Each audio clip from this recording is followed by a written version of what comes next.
Alléluia. Yamba loyembo motema. Zwa loyembo ya motema, ibonza na pesi na yokolo. Umisama yawe. Zwa loyembo ya motema, ibonza na pesi na yokolo.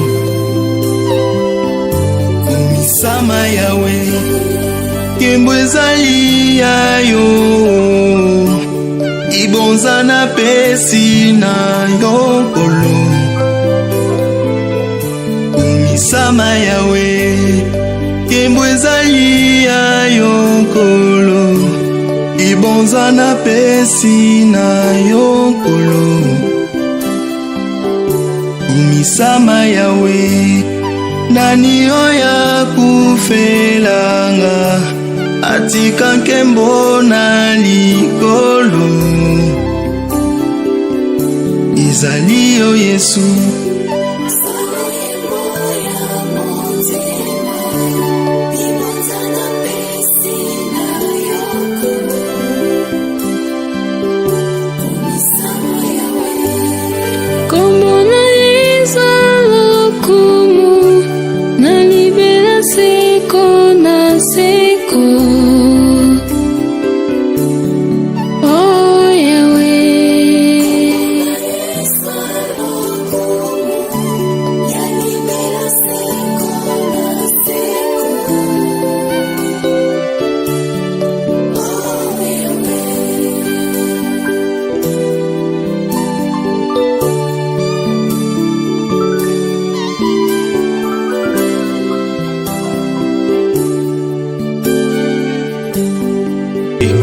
Alléluia.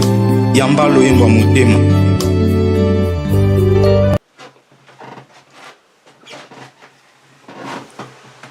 Shalom, shalom, très chers téléspectateurs, que Dieu vous bénisse là où vous nous suivez. Bien, vous êtes dans CGC TV Croissez dans la grâce et dans la connaissance télévision avec les pasteurs Jimmy Senga. Bien, très chers téléspectateurs, aujourd'hui je suis venu continuer ma prédication sur les 4 dimensions de la mort de Jésus. Bien, aujourd'hui c'est la 4e partie de ce message, donc c'est l'avant-dernier de cette prédication, et je crois fermement vous serez énormément bénis. Bien, je commence par la prédication avant d'aborder cette 4e partie. Éternel Dieu, merci pour ce beau moment que tu m'as accordé pour prêcher ta parole. Laisse que ton esprit illumine le cœur de tous ces accels qui suivront ce message pour qu'ils arrivent dans la vraie connaissance de ta parole. Je te rends toute la gloire au nom de Jésus-Christ, notre Seigneur et notre Sauveur. Amen. Les 4 dimensions de la mort de Jésus. Dans la première partie, j'ai parlé sur pourquoi l'homme s'est séparé avec Dieu. C'était le péché qui avait séparé l'homme avec Dieu parce que l'homme a désobéi à l'ordre de Dieu. Ça, c'était dans la première partie. Et dans la deuxième partie, j'ai parlé sur la première dimension de la mort de Jésus. Je vous ai dit que Jésus-Christ était mort pour racheter l'homme sous la puissance du diable. Et dans la 3e partie, j'ai parlé sur la 2e dimension de la mort de Jésus. Je vous ai dit que Jésus-Christ était mort pour la rémission des péchés de tous ceux qui croient en lui. Et aujourd'hui, la 4e partie qui est l'avant-dernier de ce message, je parlerai sur la réconciliation. Jésus-Christ était mort pour réconcilier l'homme avec Dieu.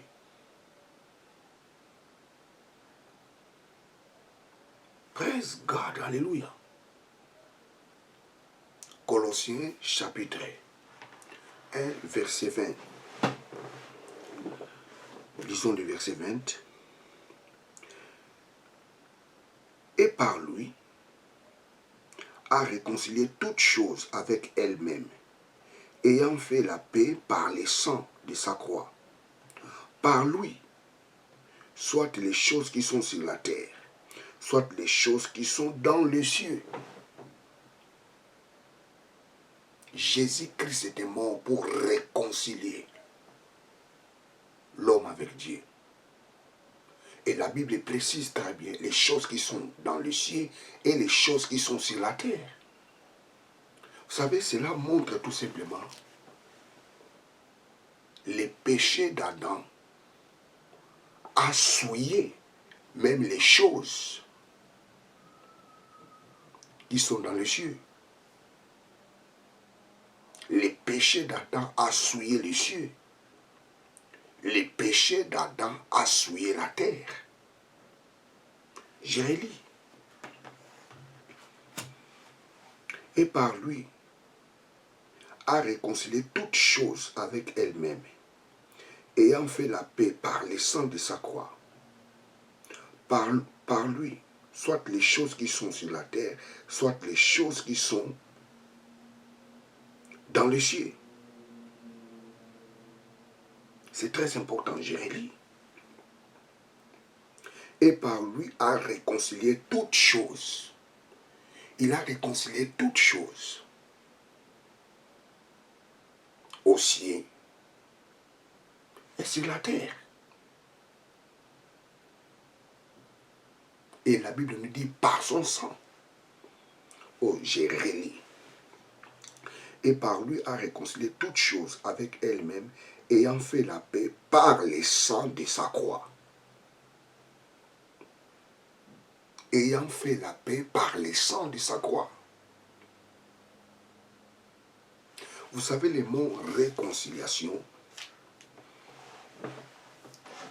en grec, c'est katalage. Katalage.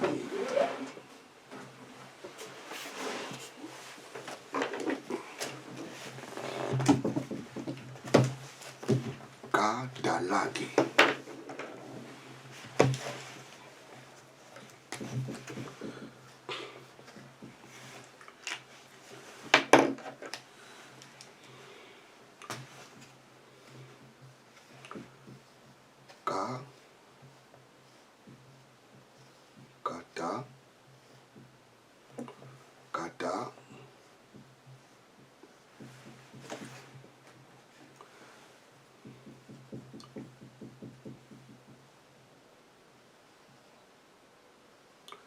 Katalage.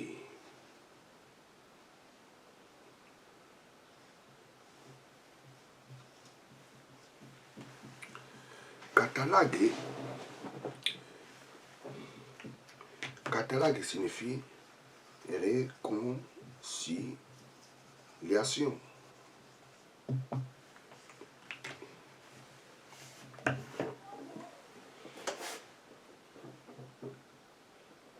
Et ce mot katalage vient du verbe katalasso. Katalasso.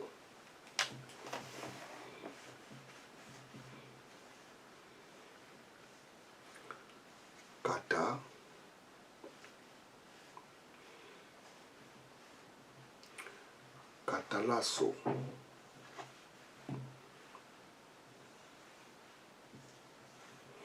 Katalasso qui signifie réconcilier.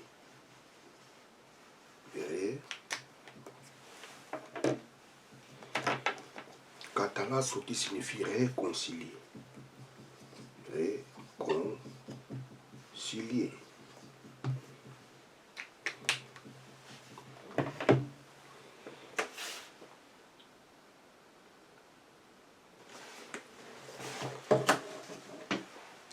Que signifie katalage?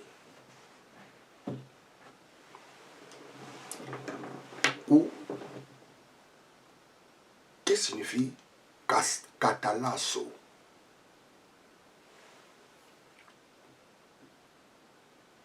Katalasso, ça signifie tout simplement revenir à l'état d'harmonie comme dans le passé. Katalage, ça signifie tout simplement revenir à l'état d'harmonie comme dans le passé. C'est-à-dire la mort de Jésus a fait revenir l'harmonie comme dans le passé entre l'homme et Dieu. Parce que les péchés avaient créé la désharmonie entre l'homme et Dieu. Il n'y avait plus d'harmonie entre l'homme et Dieu. Mais la mort de Jésus a fait revenir à l'état l'harmonie comme dans le passé entre l'homme et Dieu. Vous savez, Adam et Ève dans le jardin d'Éden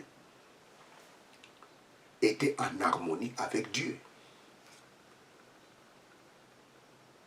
Il y avait l'harmonie entre l'homme et Dieu avant le péché.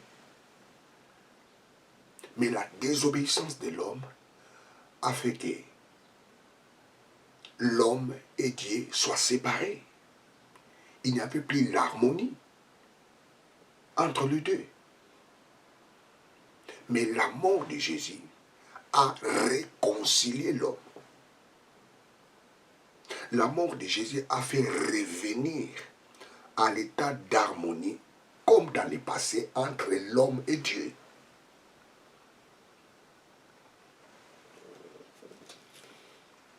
Vous savez, prenons Genèse chapitre 6, verset 2 à 3. Genèse chapitre 6, verset 2 à 3. Genèse 6, 2 à 3. Genèse 6, 2 à 3.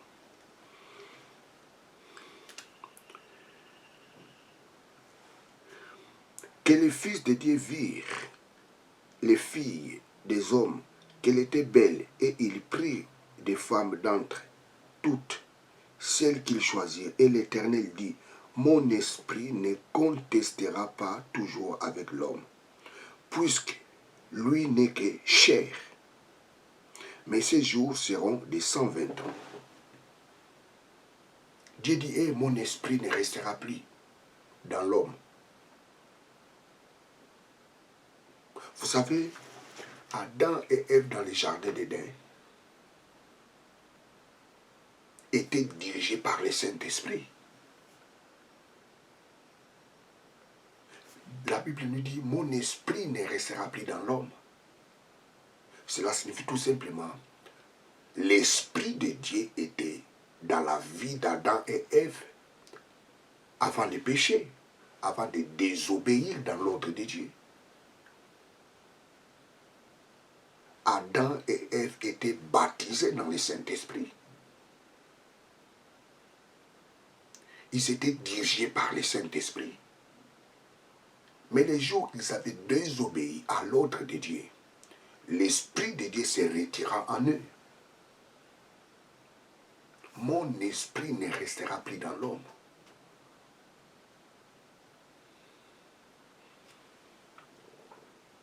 Vous savez, les jours où Adam avait péché, Adam n'était plus un homme spirituel. Adam était devenu un homme charnel. Parce que dans le jardin d'Éden, Adam et Ève étaient des hommes spirituels. Ils marchaient selon le Saint-Esprit. Ils marchaient selon l'ordre de Dieu. Mais les jours qu'ils avaient désobéi à l'ordre de Dieu, l'Esprit de Dieu se retira en eux. Et Adam et Ève étaient devenus des hommes charnels. Lisons 1 Corinthiens, chapitre 15, verset 45. 1 Corinthiens 15, 45. 1 Corinthiens 15, 45.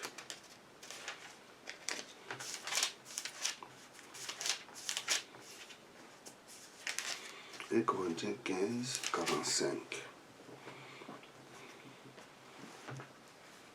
Le premier homme, Adam, devint une âme vivante et le dernier Adam, un esprit vivifiant. Le premier Adam devint une âme vivante. Ici, l'apôtre Paul ne nous parle pas de la création.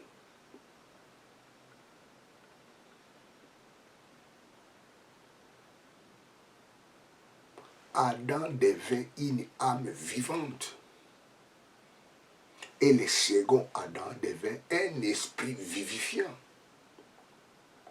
Cela signifie tout simplement, avant, Adam était un esprit vivifiant. Avant le péché, Adam était un esprit vivifiant. Les jours qu'il avait désobéi à l'ordre de Dieu, Adam était devenu une âme vivante.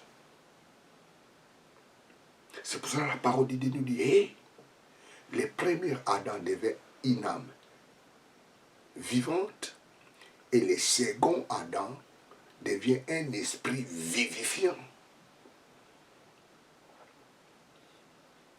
Le mot âme, psuké,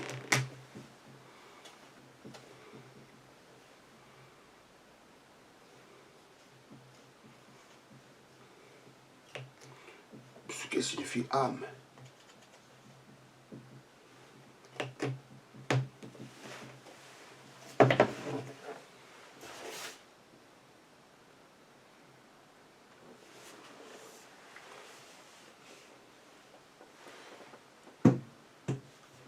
Le premier Adam devint une âme vivante.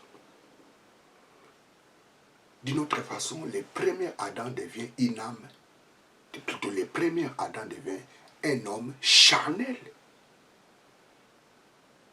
Mais le second Adam devint un esprit vivifiant. Adam était devenu une âme vivante. Pourquoi? Parce que son esprit était mort. N'oubliez pas ce que Dieu a dit à Adam. Les jours où tu mangeras ces fruits, certainement tu mourras. Mais vous remarquerez, quand Adam avait mangé les fruits, il n'était pas mort. De quelle mort s'agit-il? Il s'agit de la mort spirituelle.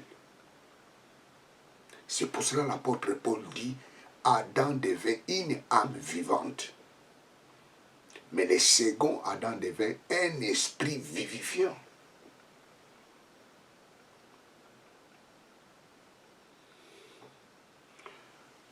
Praise God, hallelujah. Donc la mort de Jésus était venue réconcilier l'homme avec Dieu. Pourquoi? Parce qu'il n'y avait plus d'harmonie entre les deux.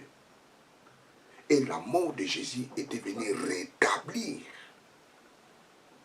cette harmonie, comme c'était dans le passé. Praise God, hallelujah, praise God, hallelujah.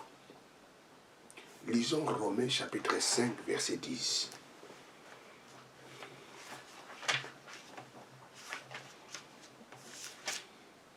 Romains 5, 10. Car, si étant ennemis, nous avons été réconciliés avec Dieu par la mort de son Fils. Beaucoup plus tôt ayant été réconciliés, serons-nous sauvés par sa vie.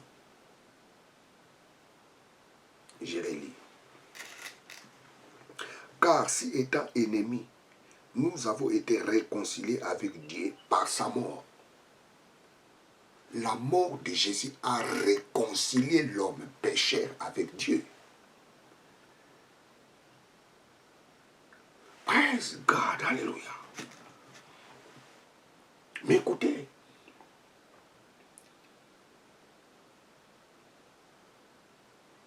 nous avons deux sortes de réconciliation dans la Bible. Nous avons la réconciliation partielle et la réconciliation totale. Pourquoi je dis partielle?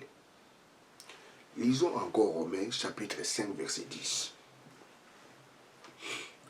Car si étant réconciliés, nous avons été réconciliés avec Dieu par la mort de son Fils. Beaucoup plutôt, ayant été réconciliés, serons-nous sauvés par sa vie.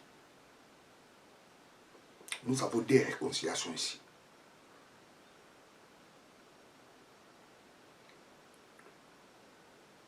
La mort de Jésus a réconcilié tous les pécheurs avec Dieu. Ça, c'est la première chose. Tu peux être réconcilié avec Dieu, mais tu n'es pas encore sauvé.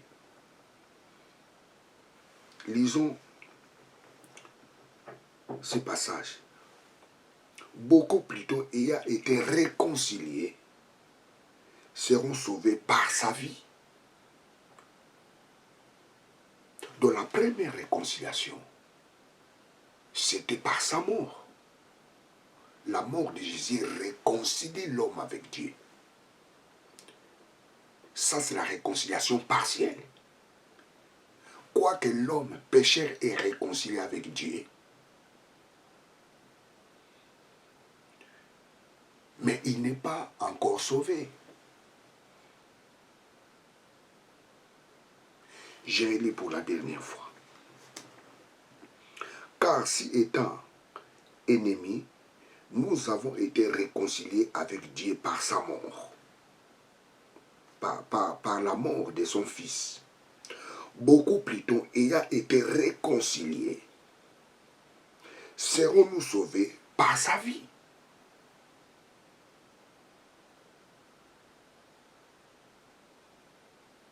La première réconciliation, c'est la mort de Jésus qui a fait cela. Dieu dit, ok, maintenant je suis prêt pour recevoir l'homme. Je suis prêt pour rétablir l'harmonie qui n'existait plus entre moi et l'homme. Je vais rétablir cette harmonie comme était dans le passé. Dieu a accepté cela. Et qu'est-ce qu'il a fait? Il dit non, je dois donner mon fils. Dieu a donné Jésus-Christ pour que, à partir de sa mort, l'homme se réconcilie avec Dieu. Quoique réconcilié avec Dieu, l'homme n'est pas encore sauvé.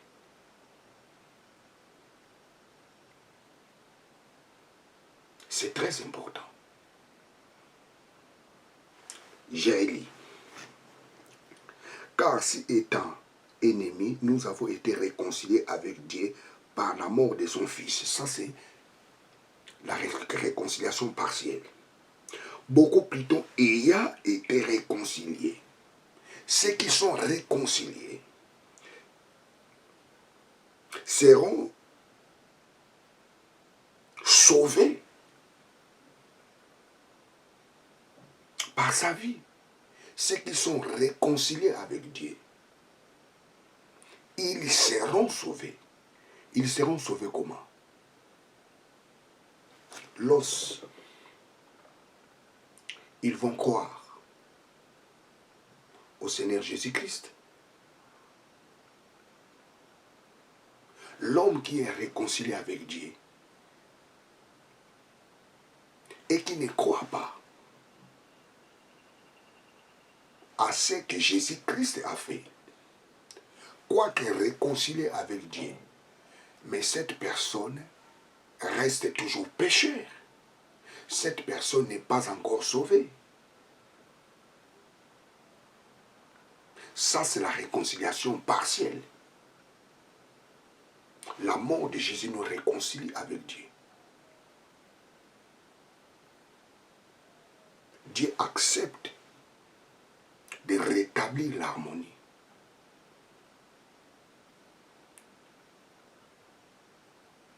Comme était dans le passé, entre lui et les hommes. Dieu accepte cela. Dieu accepte de rétablir cette harmonie.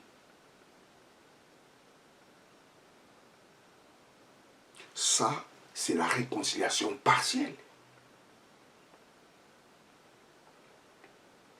Mais pour que cette réconciliation soit totale,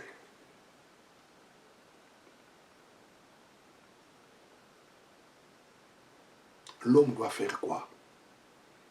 Il doit accepter Jésus-Christ comme son Seigneur et son Sauveur. Et lorsque l'homme accepte Jésus-Christ comme Seigneur et Sauveur, cette réconciliation devient totale.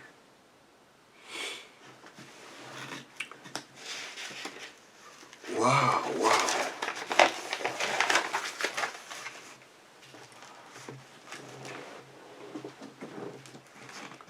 Vous savez,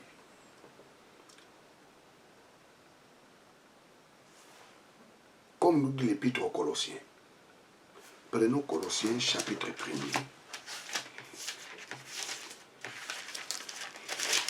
Colossiens chapitre 1er.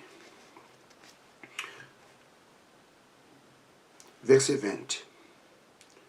Et par lui a réconcilié toutes choses avec elle-même, ayant fait la paix par son sang de sa croix.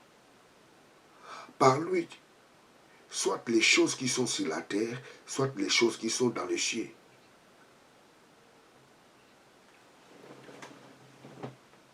Vous savez, très chers téléspectateurs, il y a deux places, Jésus a versé son sang. Il a versé son sang sur la croix. Et le sang qu'il avait présenté auprès du Père comme souverain sacrificateur. La Bible nous dit dans l'Épître aux Hébreux, il a traversé le tabernacle. Un tabernacle qui n'est pas fait de mains d'homme. Là, il est parti là-bas comme souverain sacrificateur selon l'ordre de Melchisédek. Vous savez, dans les jours de Yom Kippour, ou dans les jours du grand pardon, il y avait des boucs. Les boucs Azazel et les boucs de l'Éternel. Là, Azazel et là, Adonai, ou là, Jéhovah.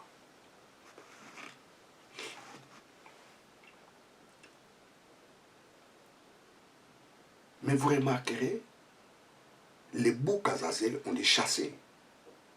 Parce que c'est lui qui a porté les péchés du peuple. Bouc Azazel.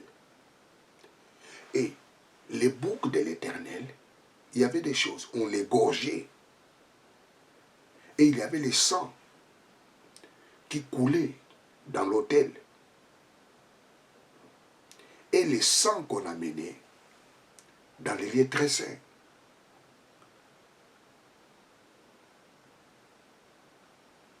Et le sang qui coulait à l'autel, ce sang symbolise la mort de Jésus qui a réconcilié l'homme pécheur avec Dieu. C'est ça dont l'Épître aux Colossiens nous parle. Je redis. Et par lui a réconcilié toutes choses avec elle-même, ayant fait la paix par le sang de sa croix.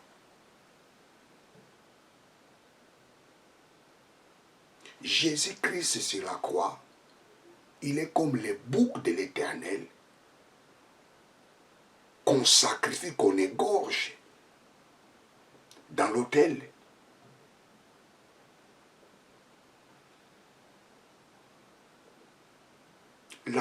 que Jésus a réconcilié l'homme pécheur avec Dieu.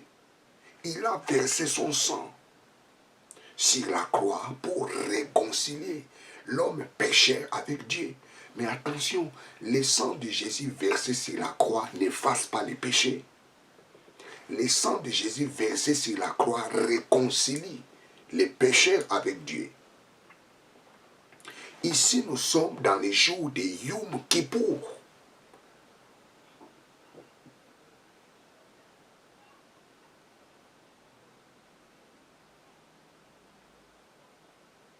Les sangs versés à l'autel étaient les symboles de la mort de Jésus. Et par son sang qui réconcilie tous les pécheurs avec Dieu. Et maintenant, les sangs qu'on a portés, qu'on a menés dans les lieux très saints, c'est les sangs-là qui faisaient la rémission du péché.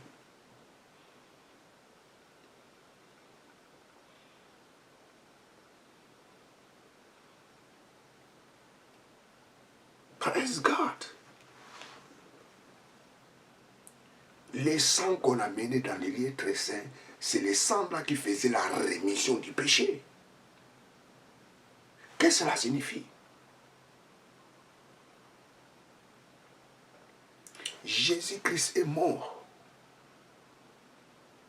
pour réconcilier l'homme pécheur avec Dieu. Il a versé son sang sur la croix pour réconcilier l'homme pécheur avec Dieu. Quoique l'homme est réconcilié avec Dieu, mais il est toujours pécheur. Et cet homme-là recevra la réconciliation totale lorsque cette personne accepte Jésus-Christ comme Seigneur et Sauveur. Là maintenant, les sangs aspergés dans les lieux très saints fait la rémission de ses péchés. Donc le sang de Jésus qui a été coulé sur le mont Golgotha n'efface pas les péchés. Le sang de Jésus qui a été coulé sur le mont Golgotha réconcilie les pécheurs avec Dieu. Mais le sang aspergé dans les lieux très saints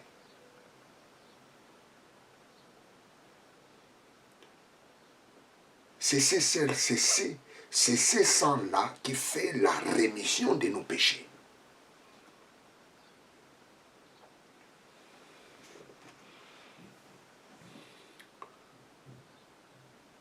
Sur la croix, il n'y a pas la vie. La vie se trouve dans la résurrection.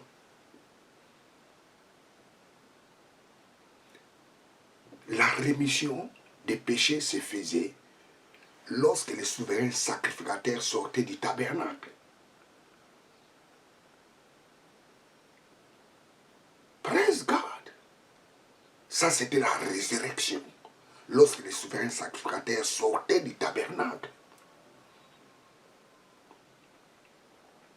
C'était la confirmation que Dieu a expié nos péchés.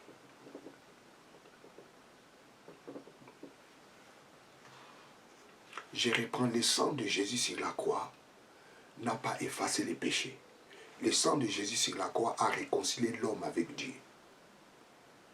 Mais le sang que Jésus a présenté au ciel, ce sang-là a fait la rémission de nos péchés.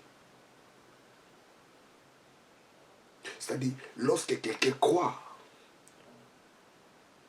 au Seigneur Jésus-Christ, cette personne reçoit la rémission du péché. Et cette personne se réconcilie totalement avec Dieu. Et cette personne ne se réconcilie pas totalement, ne se réconcilie pas seulement totalement avec Dieu. Cette personne reçoit la réconciliation. C'est-à-dire, lorsque quelqu'un accepte Jésus-Christ comme Seigneur et Sauveur, la première chose, il est réconcilié totalement avec Dieu. Et Dieu lui donne la réconciliation. C'est très important.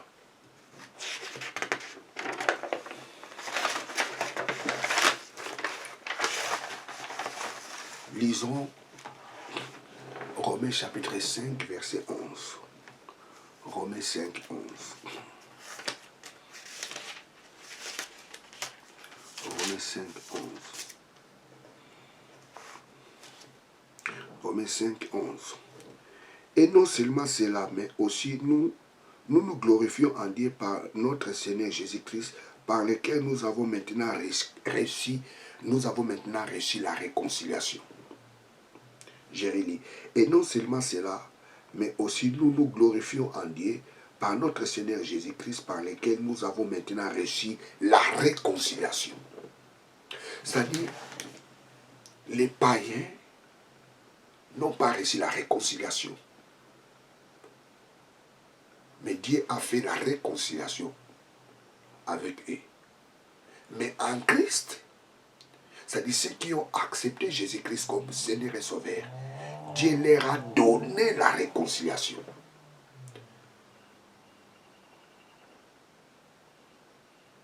Waouh! Nous avons obtenu la réconciliation. Les jours où nous avions accepté Jésus-Christ comme Seigneur et Sauveur, c'était ces jours-là, nous avions reçu notre réconciliation. C'était ce jour-là, notre réconciliation avec Dieu était une réconciliation totale. Lorsque quelqu'un n'accepte pas, ou lorsque quelqu'un n'a pas encore accepté Jésus-Christ comme Seigneur et Sauveur, il est réconcilié avec Dieu. Lorsque nous étions des pécheurs, nous étions réconciliés avec Dieu. Parce que Christ était mort pour nous. Mais les jours où nous avions accepté Jésus-Christ comme Seigneur et Sauveur, c'était ces jours-là que nous avions obtenu la réconciliation. C'était ces jours-là que notre réconciliation était devenue totale. Et maintenant, nous avons reçu la réconciliation. J'ai beaucoup aimé ces mots en grec.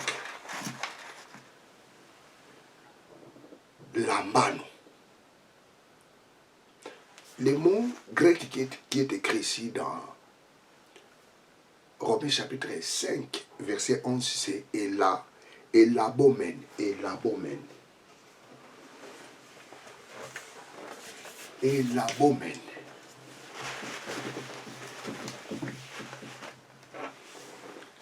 Elabomen.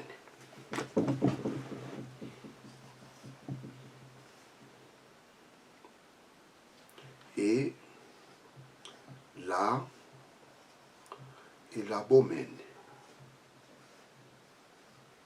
Elabomen. Elabomen qui signifie reçu. Reçu.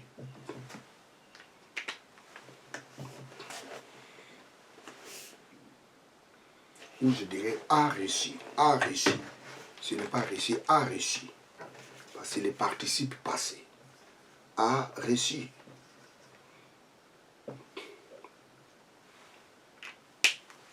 Et ce mot elabomen vient du verbe lambano. Vient du verbe lambano.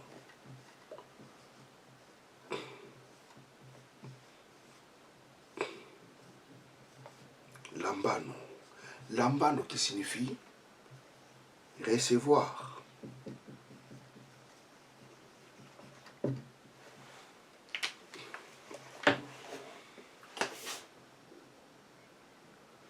Lambano a plusieurs significations. Lambano signifie prendre. Lambano signifie saisir. Lambano signifie obtenir. Lambano signifie attraper. Lambano signifie s'emparer. Nous avons obtenu. Nous avons élaboré, catalogué.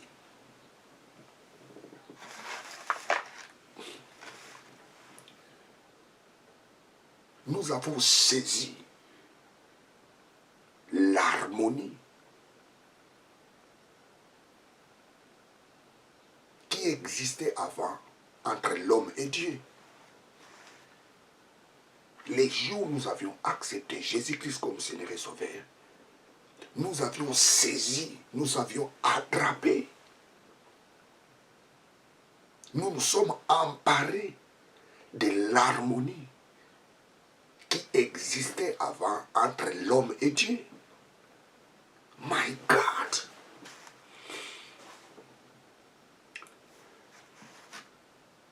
En Christ, nous avions l'harmonie avec Dieu comme l'harmonie qu'il avait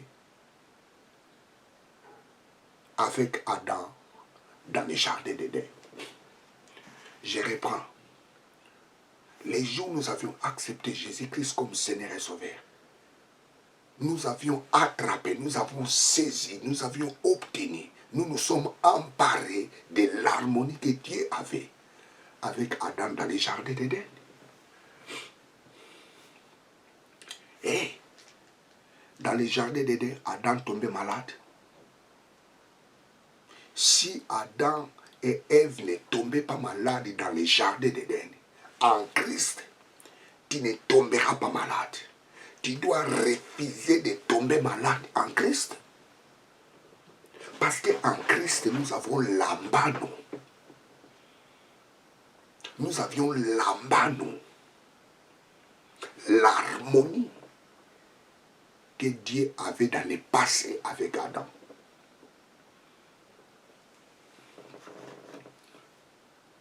Adam et Ève dans le jardin d'Éden, échoués. J'ai dit, tu dois refuser l'échec dans ta vie. Tu dois refuser d'échouer dans ta vie. Et nous avions l'ambano. Nous avions l'ambano. Nous avons pris, nous avons saisi, nous avons réussi, nous avions obtenu, nous avions attrapé. Nous nous sommes emparés de l'harmonie que Dieu avait dans le passé avec Adam. Nous avions reçu cette harmonie en Christ. J'ai dit en Christ, tu n'échoueras pas. Tu n'as pas droit d'échouer. J'ai dit en Christ, tu n'as pas droit de tomber malade. J'ai dit en Christ, un sorcier n'a pas l'autorité sur toi. J'ai dit en Christ, tu es la tête mais non la queue. J'ai dit en Christ, tu n'es pas n'importe qui. Pourquoi? Parce que tu as saisi, my God, tu as obtenu, tu t'es emparé de l'harmonie que Dieu avait dans le passé avec Adam. Et l'abomène, c'est le participe passé du verbe lambano. Waouh! Waouh! Waouh! Waouh! Waouh! Comme tu as reçu la réconciliation. 2 Corinthiens chapitre 5, verset 18. Que nous dit la parole de Dieu?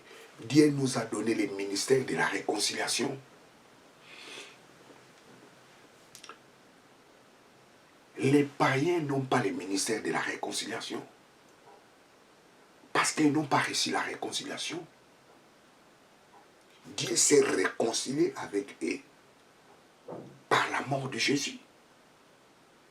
C'est pour cela, c'est la croix, il a versé le sang. Le sang que Jésus a versé sur la croix, ce sang ne sauve pas. Ce sang réconcilie l'homme avec Dieu. Mais le sang que Jésus a présenté au ciel, comme nous dit l'épître aux Hébreux, il a traversé les tabernacles.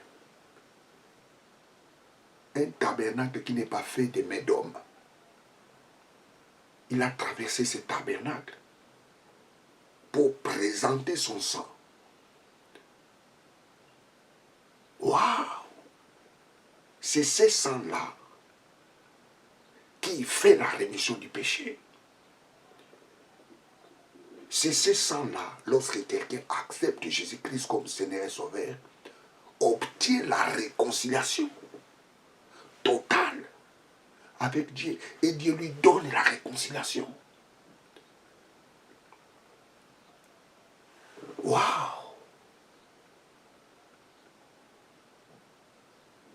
Dieu nous a donné le ministère de la réconciliation. Alléluia. Et dans ce ministère, on est là pour prêcher les païens de revenir avec Dieu. De revenir à Dieu. Le ministère de la réconciliation, c'est un ministère dont Dieu nous a donné pour ramener les âmes perdues à lui. Nous avions obtenu la réconciliation. Et c'est pour cela que Dieu nous a donné le ministère de la réconciliation.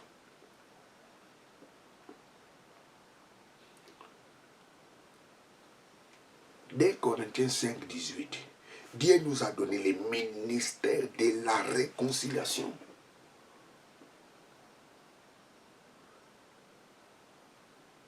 Notre ministère que Dieu nous a donné, c'est de gagner les âmes et de les amener dans le Seigneur. Notre ministère, ce n'est pas dire aux gens, vous êtes des pécheurs, vous irez en enfer. Notre ministère, ce n'est pas dire aux gens, tu as des liens familiaux. Notre ministère, ce n'est pas dire aux gens, hé,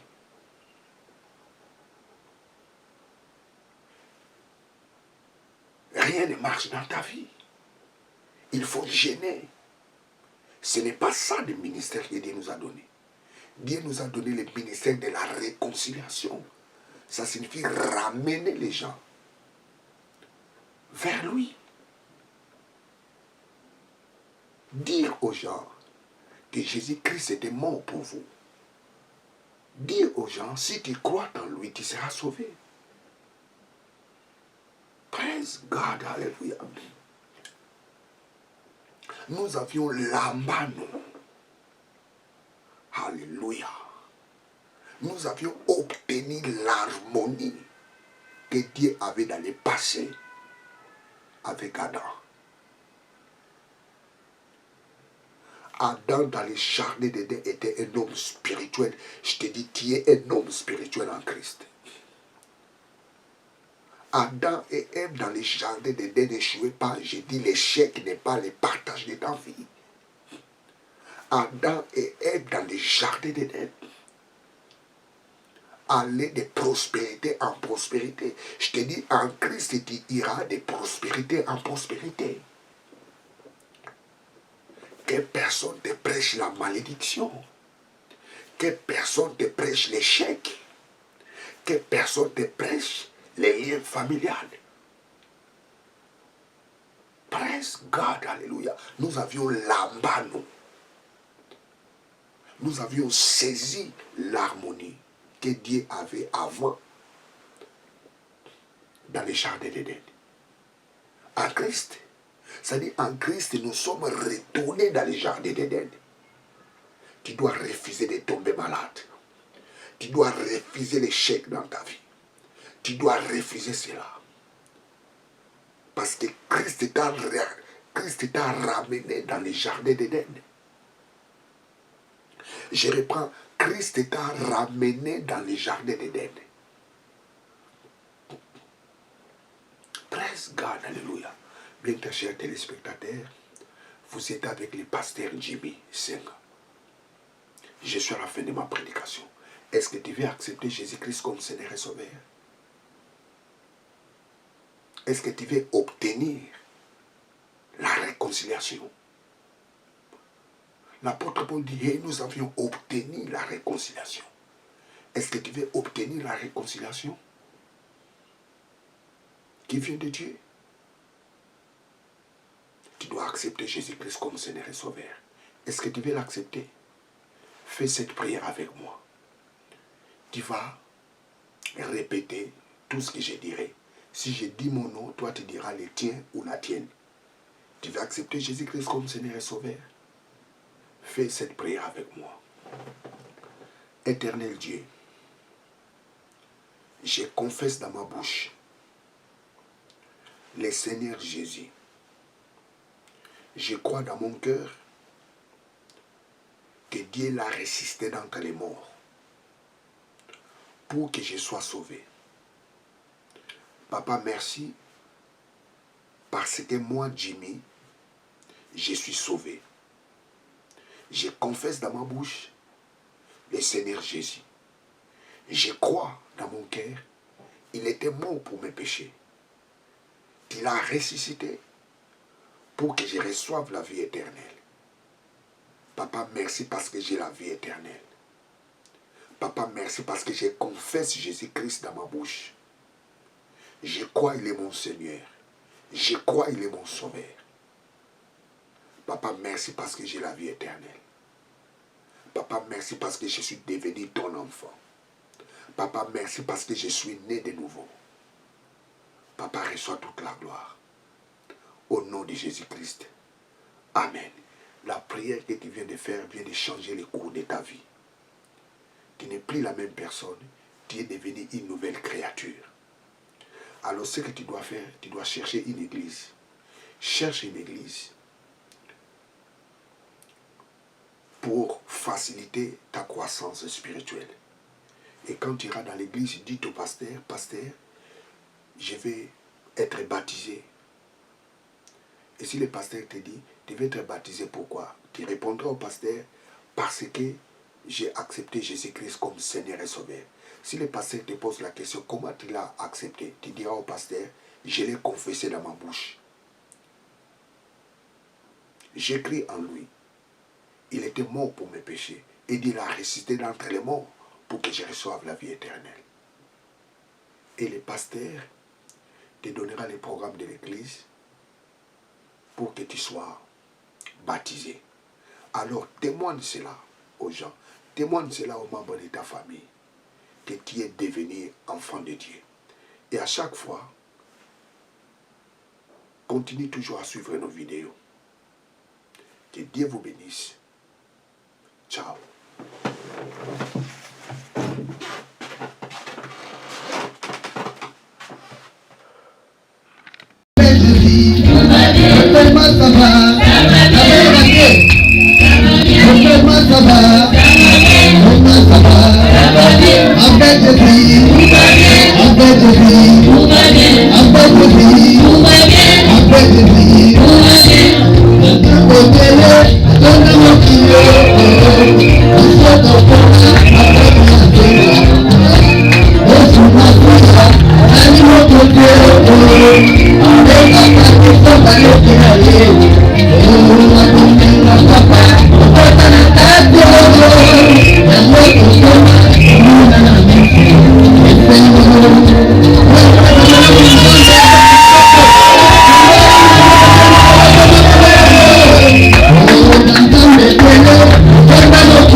ezalaka yo mosusu te ezalaka yo mosusu te ezalaka yo mosusu te tokokokanisa yo ata mokolo moko te na moto na se ya moi oyo kaka yo kaka yo kaka yo alleluya ezalaka maseka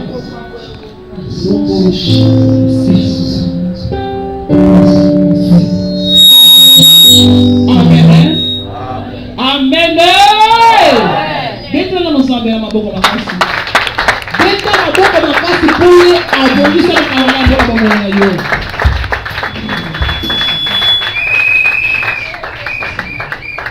totelema ya kotelema wana tobokisi balisa na biso papa na biso Bertin azosunga biso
l'ordre de Dieu.